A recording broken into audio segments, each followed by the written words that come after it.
अब दुनिया में बहुत कुछ हो चुका है, बस अब यही है कि भैया शांति से बैठ जाओ। जिस स्थान पर बैठे हो भैया वहीं पर बैठ जाओ। घर पर हो तो घर पर बैठ जाओ, काम कर रहे हो तो ईमानदारी से काम करो, फालतू के चक्कर मत भरो। ये अगर आपकी बात मेरी बात है ये आपके भेजे में या दिमाग में घुस गई तो समझ लेना कि आपके जीवन में बहुत कुछ परिवर्तन आएगा। साधु संत वैष्णव और कथा व्यास बड़े बड़े लोग समझाते समझाते परेशान हैं कि ऐसा काम करो, ऐसा करो, ऐसा करो। लोग करते हैं, कुछ लोग बिल्कुल नहीं करते, कहते अपना ज्ञान अपने पास रखो। हैं? लाखों लोग क्या है भैया, आप जेल चले जाओ और जेल में कैसे लोग हैं, 12-12 साल, 15-15 साल, 20-20 साल लोग पड़े हैं। ठीक, अब पूज्य श्री अनुद्राचार्य जी महाराज जी अब कथा सुना रहे हैं और लोग उनकी बातें सुन रहे हैं और उनके बारे में बता रहे हैं कि आपने क्या किया जो आप यहाँ पर आ गए, आपने ऐसा कौन सा कार्य कर दिया जो आपको दुख हो गया। ये भगवान देखो कहीं ना कहीं घूम फिर के वहीं पर आना है।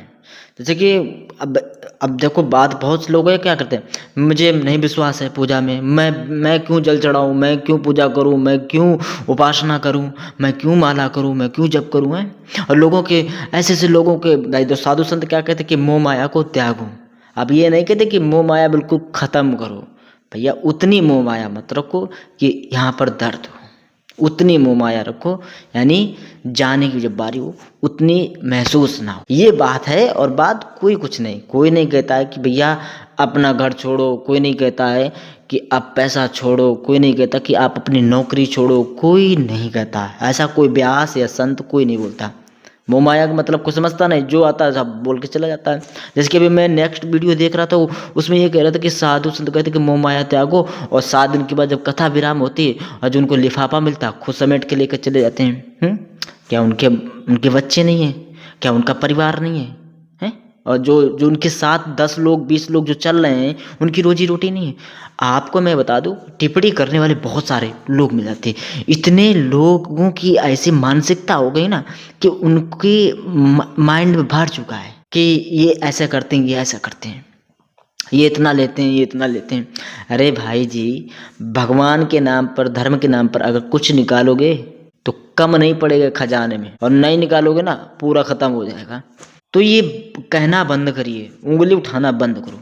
बस आप जहाँ पे हैं, जो स्थान पर वो करना शुरू करो। आप कहेंगे भैया अब जैसे कि 18 साल और 25 साल का एक ऐसा दौर होता है, ये नौ युवाओं के लिए जो नया जो वर्जन होता है ना, ये वर्जन बहुत खतरनाक होता है। अब कहते हैं मैं नहीं कर सकता हूँ, मेरे से नहीं होगा, मेरे से जितना उसका मैं कर चुका।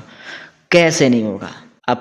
आप सुनो, रोज सुनो, देखो और उनकी अपने हृदय में उतारो। भगवान के शरण में अगर व्यक्ति गिर जाता है उसको जाने दो, उंगली मत उठाओ। कोई अगर चर्चा कर रहा है उसको चर्चा में रखो, उसको अधिक मात्रा में शेयर करो। भाई कम से कम कुछ तो ज्ञान बता रहा है, कुछ तो कर रहा है।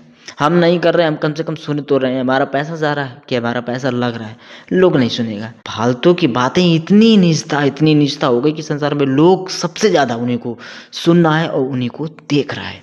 अगर कोई बात कर दे कि मतलब आप ज्ञान की बात अपने पास रखो, ऐसा नहीं होता है। मैं तो ये कहूँगा, ये नाटकबाजी ये बंद करो, और जहाँ पर हो, जिस स्थान पर हो, जैसे भी हो, जो भी काम कर रहे हो, ईमानदारी से काम करो, किसी के चक्कर में मत पड़ो। बस अब आराधना सच्चे भावना से करो, 5 मिनट करो, 10 मिनट करो, और ईमानदारी से अपना कार्य करो। जीवन ही आपका यानी भक्ति बन जाएगा। हाँ, अब ये कमेंट मत करिएगा अपने अंदर में, मत ये कमेंट करिएगा कि भाई मैं नहीं रह सकता हूँ, मेरे से नहीं होगा। बिल्कुल होगा, 100% लिख के ले लो भाई, होगा।